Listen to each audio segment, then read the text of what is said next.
Hey, friends! Your old pal Barkey Dog here, back with another movie review.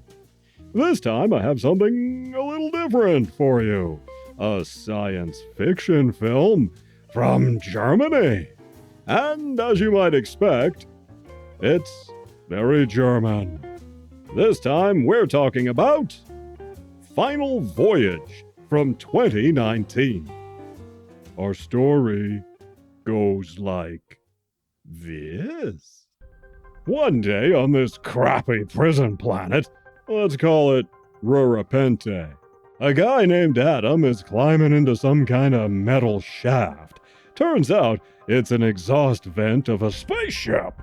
He tries to start the thing, but before he can get very far, lo and behold, he's caught by a guard named Novak who volunteered to go after him. But this guard isn't all that he seems. See, he also wants to get off this crappy prison planet. Well, let's call it Rurapente.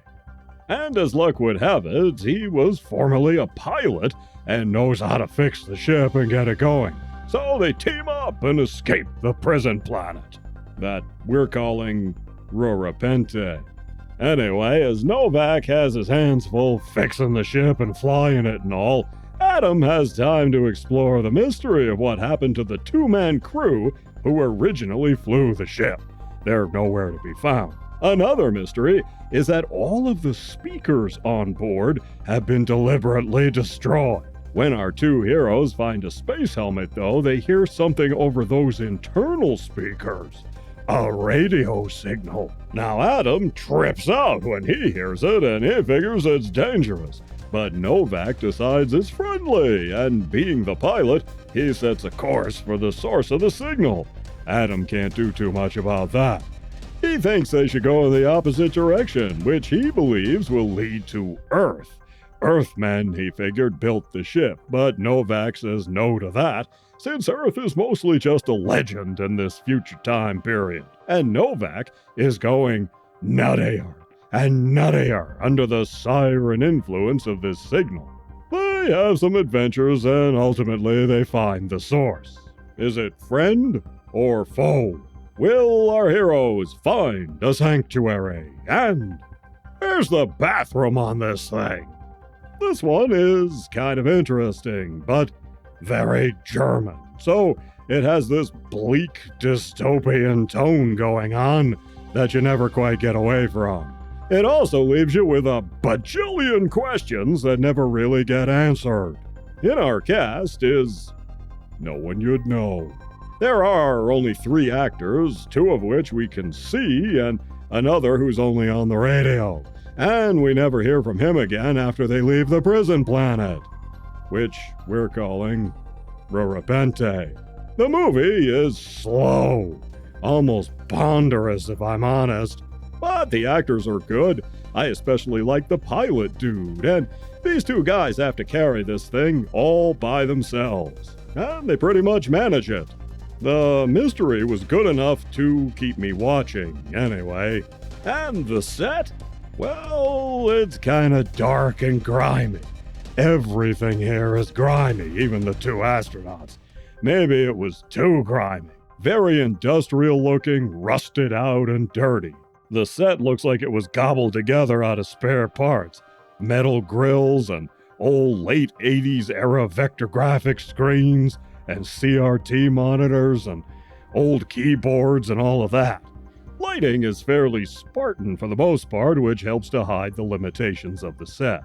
In the story, the main hatch is damaged, so they can't use it, and can only enter or exit through that exhaust vent, which helps the budget since they didn't have to build a hatch. The ship, more of a space pod type of thing, moves very slowly. Just like the pacing of the movie itself. But that slow movement is good and a realistic depiction of space travel. And yet, the ship crosses vast distances through space. No telling what the time frame is on board. Does the trip take a day? 3 days? A week? Years? Well, they don't really tell us. Refreshingly, there's no CGI here. Everything was made using practical effects and miniatures. Digital only being used for compositing matte shots and stuff, so that's good. The movie comes with German or English language tracks, so I watched the English dub, which is fairly well done. I suspect the picture might feel very different listening to the original German. That might be better, actually. But when you add everything up at the end of the day, you just can't help feeling this was a made for the Sci-Fi Channel movie of the week.